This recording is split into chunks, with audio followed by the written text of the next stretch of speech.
গেছো মেছো শাকচুন্নি মামদ ব্রহ্মদৈত্য, এই জগতে যে কত রকমের ভূত আছে শুনলে অবাক হতে হয়। তেমনি হিজলগড়ের শ্মশানটা ডিগবাজি ভূতে ভর্তি। ডিগবাজি ভূত আমাদের দেশি ভূতের মতোই, কিন্তু এরা হাঁটে তাদের মাথা দিয়ে। যেমন অদ্ভুত এদের দেখতে, তেমন অদ্ভুত এদের কাণ্ড কারখানা। কখনো কখনো গাছের ডালে পা বাঁধিয়ে মাথা নিচের দিকে করে ডালের মধ্যে ঝুলে থাকে, ঠিক যেন বাঁদুর। গাছগুলো সব উল্টো দেখি, আকাশ দেখি নিচে। না না, বাংলা আমি খাইনি, খুব বলছি না আমি নিচে। কখনো কলা পাতার নরম ডালে একটু দোল খেয়ে নেয়। দল দল দুলুনি, দেখো মাথায় চিরুনি, গাছে দেখি যখনই, দোল খাই তখনই। আর চলতে হলে তারা মাটিতে মাথা পেতে কেবল ডিগবাজি খেতে খেতে যায়।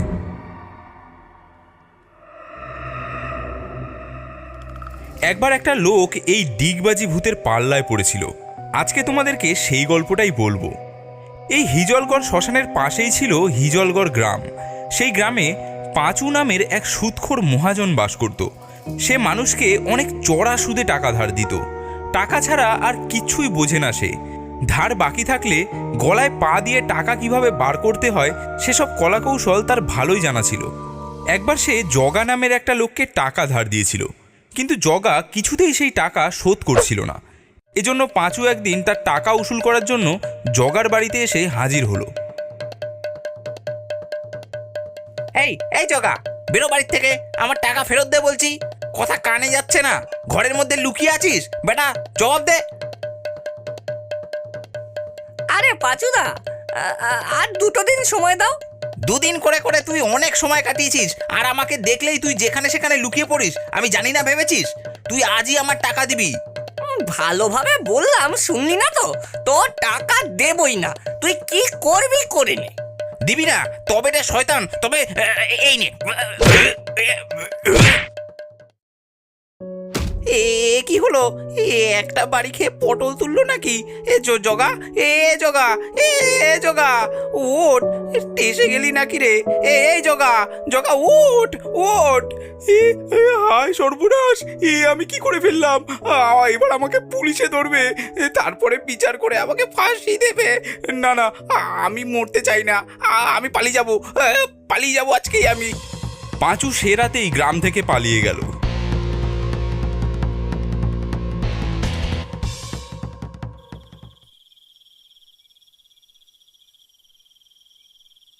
গ্রামের বাইরে তো চলে আসলাম, কিন্তু এখন পালিয়ে যাব কোথায়? আমি যেখানেই যাই না কেন পুলিশ আমাকে ঠিক ধরে ফেলবে। সে অনেক ভেবেচিন্তে ঠিক করলো ওই হিজলগড়ের শ্মশানেই যাই, ওখানে কয়েকদিন লুকিয়ে থাকবো, তারপর মামলা ঠান্ডা হলে আবার বেরিয়ে আসবো।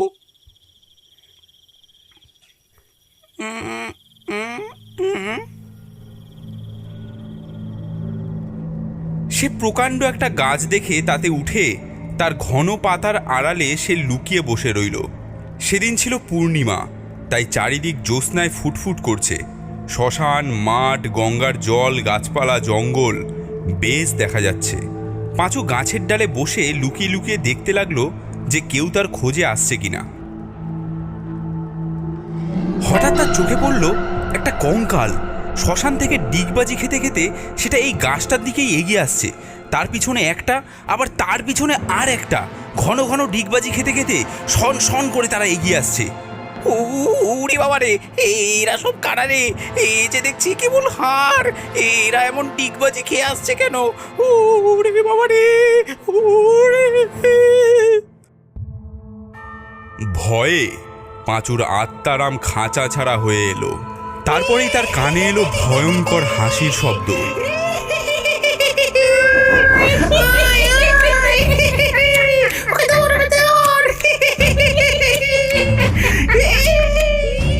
চোখ উঠিয়ে চেয়ে দেখলো তার আশেপাশের গাছগুলোর ডালে ডালে ঝুলছে অনেক কঙ্কাল। তাদের পা বেঁধে আছে ডালে আর মাথা ঝুলছে নিচে। তাদের সেই দাঁত বার করা মরার মাথা থেকেই এমন ভয়ঙ্কর হাসির শব্দ উঠছে। পাঁচু এসব দেখে থর থর করে কাঁপতে লাগলো। ওরে বাবা, ওরে বাবা, কোথায় এলুম রে? এর থেকে তো পুলিশের হাতে পড়াই ভালো ছিল রে। সে তখন মনে মনে রাম নাম জপ করতে লাগলো। তারপরে কি আশ্চর্য কাণ্ড, কঙ্কালগুলো সেই রকম ঝুলতে ঝুলতেই এক ডাল থেকে আরেক ডালে, এক গাছ থেকে আরেক গাছে লাফিয়ে আসতে লাগলো। তারা একবার দোলে আর এক ডাল থেকে পা ছেড়ে দিয়ে আরেক ডালে বাঁধিয়ে দেয়। এমনি করে চারিদিক থেকে তারা সবাই আসতে লাগলো তার দিকে।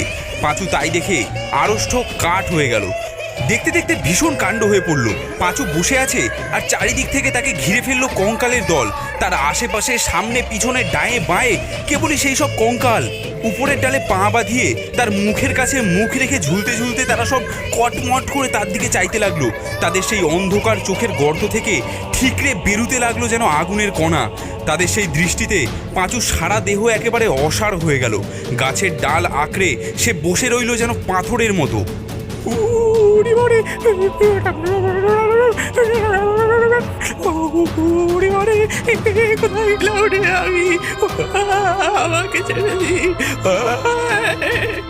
ডিগবাজি ভূতেদের যে সর্দার, তার মাথাটা হাড়ির মতো প্রকাণ্ড আর তার দাঁতগুলো কি বিশ্রী। সে সেই লোকটার চোখের সামনে তার আগুনের ভাটার মতো চোখ রেখে দাঁত খিচিয়ে হেড়ে গলায় বলল, কেন এলি রে? কেন এলি? কেন এলি মরতে এখানে?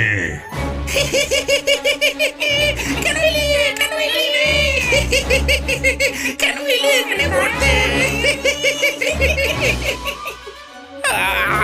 আমি এই পথের পাশ দিয়ে যাচ্ছিলাম।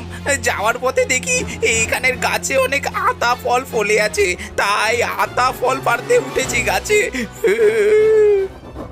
আতা ফল পাড়তে তুই এই রাতের বেলা শ্মশানে এসেছিস?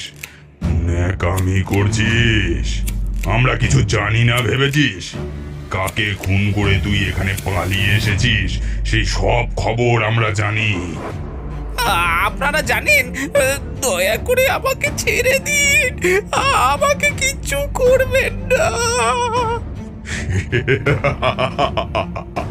কিন্তু তোর কর্মের ফল তো তোকে পেতেই হবে। তোকে বেশি কিছু করব না, তোকে শুধু একটা ডিগবাজি খাওয়াবো।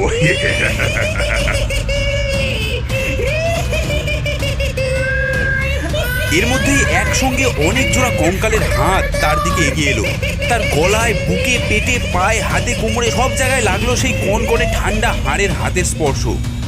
তারপর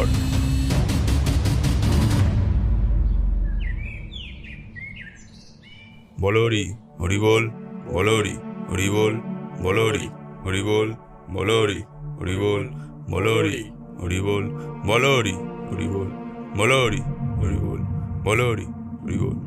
পরদিন সকালে একদল লোক সেই খুন হওয়া লোকটাকে শ্মশানে নিয়ে এলো সৎকার করতে। তারা দেখলো যে সেই খুনিটা শ্মশানের একধারে মরে পড়ে আছে, একদম কিম্ভূত কিমাকার হয়ে। তার মাথাটা কিন্তু রয়েছে নিচের দিকে আর পা দুটো রয়েছে উপরে। ডিগবাজি ভূতেরা তাকে একেবারে ডিগবাজি খাইয়ে ছেড়েছে। বন্ধুরা, ভিডিওটি ভালো লাগলে একটি লাইক অবশ্যই করবেন, কারণ আপনার একটি লাইক আমাদেরকে পরবর্তী ভিডিও বানাতে উৎসাহ দেবে। ধন্যবাদ।